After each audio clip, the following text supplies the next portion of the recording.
think that the events of January 15th, 2009 were so remarkable? My philosophy is this, is because of what didn't happen.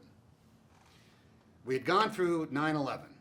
The last thing the world needed to see, and the last thing New York City wanted to experience, was a bunch of dead people against the skyline of New York City. They did not to see more wreckage, more flames on the water. They did not want to experience a moment where, guess what? Everything fell apart one more time.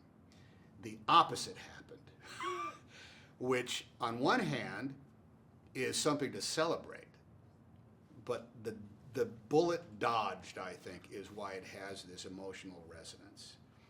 Can you imagine what the next 10 days would have been like in New York City, with the river right there, with the bodies that would have been pulled out of the water, and all of the story. The New York Times would have run that same story of all the little pictures of all the people who have been lost, and in that picture you would have seen some sense of what America is, the different fabric, regular ordinary lives of people in New York and Charlotte, North Carolina, the crew. You would have seen all that again, and it would have been a massive long moment of national mourning. And instead what happened was our institutions proved worthwhile, the people who were prepared and who's or the professionals that did it actually did their job, and guess what? We all survived what seemed to be an act of God by way of a flock of Canadian geese, flying.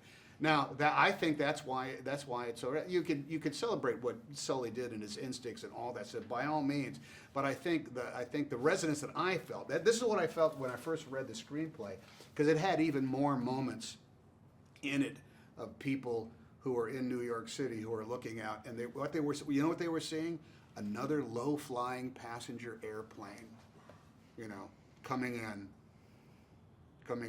at the level of the buildings of New York City. No one wanted to see that. No one wanted to see that again. And they did, and it turned out to be one of the best news stories of the decade. So I think that's what it is.